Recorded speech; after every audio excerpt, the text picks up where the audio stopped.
नमस्कार दोस्तों, आज हम बात करेंगे 20 जुलाई के कुछ इंपॉर्टेंट फैक्ट्स के बारे में। तो पहला फैक्ट जिनसे जुड़ा है ये है आशीष कुमार चौहान जी से। ये हैं नेशनल स्टॉक एक्सचेंज यानी एनएसई के नए प्रमुख बनाए जाएंगे। इनकी नियुक्ति के लिए सेबी ने भी मंजूरी दे दी है। ये एनएसई के प्रबंध निदेशक यानी एमडी और मुख्य कार्यकारी अधिकारी सीईओ बनेंगे। वर्तमान में कौन है ये? वर्तमान में बीएसई के एमडी और सीईओ हैं। बीएसई में उनका 5 साल का दूसरा कार्यकाल है और जो कि नवंबर 2022 में ख़त्म होना है। एनएसई के एमडी और सीईओ अभी तक कौन थे? विक्रम लेमाय। उन्होंने इस्तीफा दे दिया था, इसके बाद इनके नाम की मंजूरी की गई है। अब आशीष कुमार चौहान को एनएसई का कार्यभार संभालने के लिए शेयरधारकों की मंजूरी की आवश्यकता होगी। आशीष कुमार चौहान कहाँ से पढ़े लिखे हैं? आईआईटी और आईएम के पूर्व छात्र हैं। एनएसई में जाने से पहले उनका करियर आईडीबीआई बैंक में शुरू हुआ था। उन्होंने वर्ष 1993 से 2000 के दौरान एनएसई में डेरिवेटिव सेगमेंट में भी काम किया था। एनएसई क्या है? National stock exchange of India जो लिमिटेड है, भारत का सबसे बड़ा वित्तीय बाजार है। और एनएसई जो क्या कहते हैं, ये वर्ष 1992 में बना हुआ था और एनएसई एक परिष्कृत और इलेक्ट्रॉनिक बाजार के रूप में विकसित हुआ और इक्विटी ट्रेडिंग वॉल्यूम के लिहाज से दुनिया में चौथे स्थान पर है। यानी कि एनएसई कौन से स्थान पर है? चौथे स्थान पर।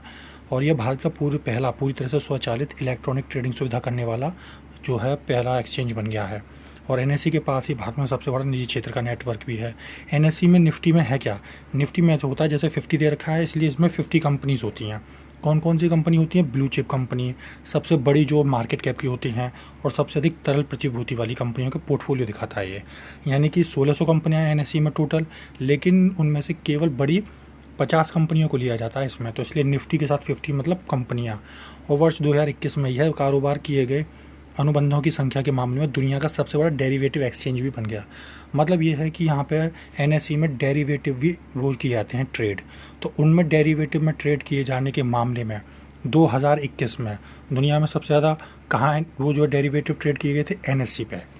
तो ये था पहला टॉपिक। दूसरा टॉपिक है केरल की अपनी इंटरनेट सेवा शुरू हो गई है जिसका नाम है KFON, Kerala fibre optic network. और ये करने वाला ये भारत का पहला राज्य बन गया है। सभी निवासियों को ये सुविधाएं प्रदान करेगा। केरल के मुख्यमंत्री द्वारा इसकी घोषणा की गई। KFON केरल सरकार की ही पहल है और सरकार के अनुसार क्या होगा कि बुनियादी ढांचा बनाया जाएगा इसका, और सभी को जो है कार्यालयों अस्पतालों में विश्वसनीय और स्केलेबल इंटरनेट भी प्रदान किया जाएगा शैक्षणिक संस्थानों में, और आर्थिक रूप से पिछड़े परिवारों को मुफ्त इंटरनेट प्रदान किया जाएगा। तीसरा टॉपिक जुड़ा हुआ है जेद्दा शिखर सम्मेलन के बारे में। तो सऊदी अरब का एक शहर है जेद्दा, उसमें सुरक्षा और विकास शिखर सम्मेलन 16 जुलाई को समाप्त हुआ। इस शिखर सम्मेलन में 2 लोगों ने भाग लिया, खाड़ी सहयोग परिषद और अमेरिका के नेताओं ने। सम्मेलन के दौरान नेताओं ने देश के बीच साझा ऐतिहासिक संबंधों पर प्रकाश डाला। फिर उसमें संयुक्त सहयोग को भी बढ़ावा देता है ये।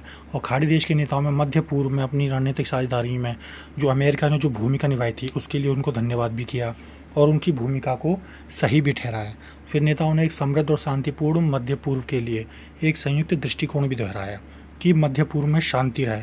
नेताओं ने सहयोग और एकीकरण के आपसी क्षेत्रों को विकसित करने और अच्छे पड़ोसियों सम्मान के सिद्धांतों पर टिके रहने के लिए आप और भविष्य के खतरों से निपटने के लिए प्रतिबद्धता जाहिर की। और इसमें क्या हुआ? उन्होंने फिलिस्तीनी अर्थव्यवस्था और UNRWA यानी कि United nation relief and work agency for Palestine refugees का समर्थन करने की आवश्यकता पर जोर दिया। इस शिखर सम्मेलन के दौरान सतत विकास के लिए दोनों देशों की भी संयुक्त परियोजना के निर्माण की प्रतिबद्धता भी जो है वो करेगा नवीनीकृत। और सम्मेलन के दौरान और क्या हुआ? संयुक्त टास्क फोर्स थी 153 और टास्क फोर्स 59 की स्थापना का स्वागत किया गया। दोनों टास्क फोर्स की स्थापना किस लिए की गई है? संयुक्त राष्ट्र रक्षा जो है समन्वय को मजबूत बनाने के लिए, संयुक्त नौसेना रक्षा में सुधार करने के लिए और समुद्री खतरों से निपटने के लिए की गई है। तो ये थे आज के topic. Thank you very much.